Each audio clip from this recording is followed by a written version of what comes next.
It doesn't get any clearer than this. In today's gospel reading, Jesus said, "I am the bread of life. Whoever comes to me will never hunger, and whoever believes in me will never thirst."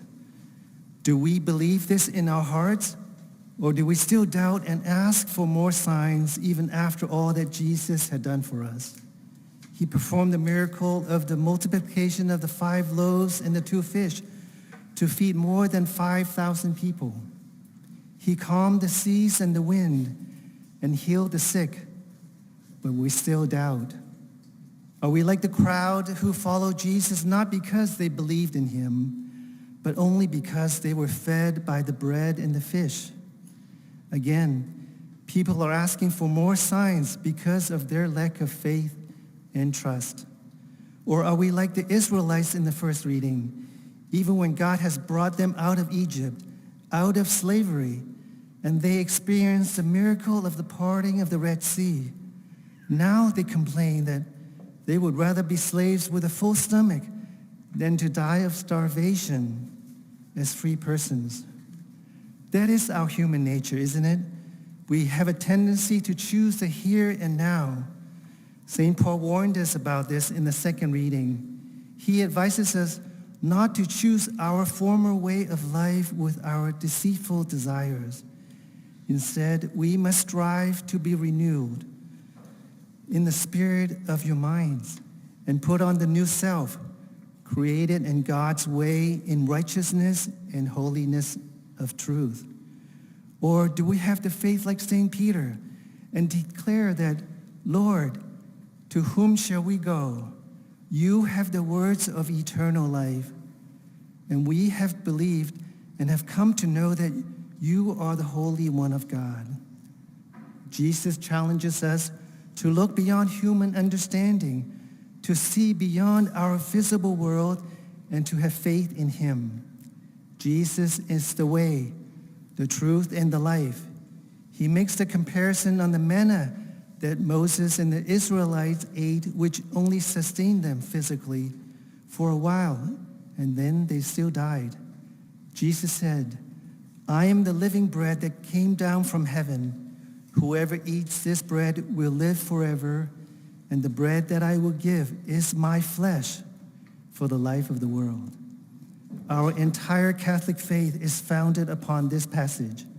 It is the faith and the belief that Jesus' body is the real food and Jesus' blood is real drink. We believe Jesus' body, blood, soul, and divinity is truly present in the Eucharist. Some of the people could not accept this teaching. They turned to their former ways of life and no longer follow Jesus. This teaching of eating his body and drinking his blood was just too much of a roadblock.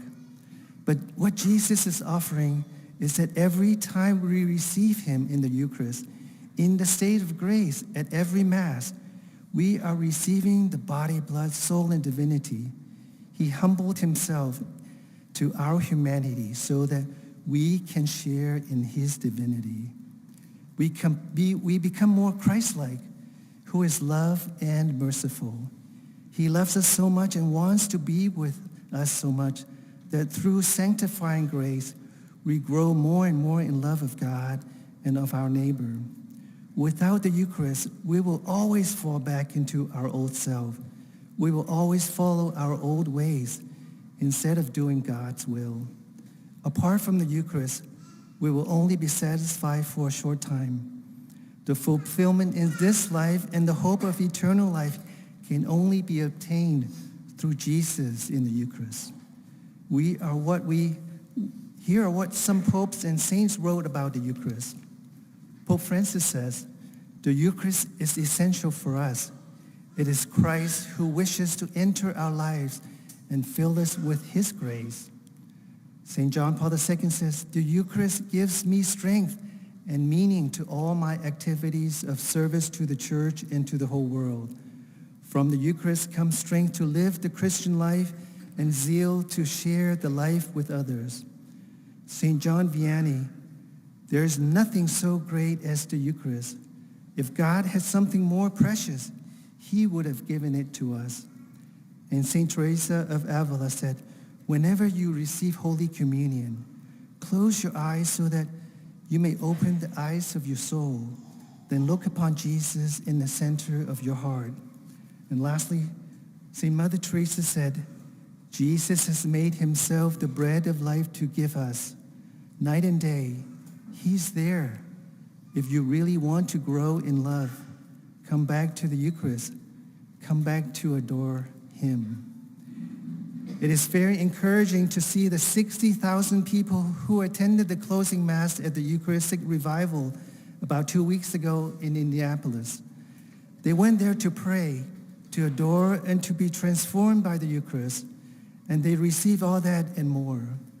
God is so good to us and loves us so much that we don't have to go far to be with him. He's with us in every Mass, in every adoration chapel, and in every heart. One thing is for sure, when we spend time with Jesus in the Eucharist, in Eucharistic adoration, even if it's just 10 minutes a day, Jesus promises us that we will be transformed, will grow to love him more and more. We can overcome any human weaknesses. There is a revival going on in this country, and it is through the Eucharist. Have faith and believe in the real presence of Christ, and adore him, worship him in the Holy Eucharist, and let God take care of the rest.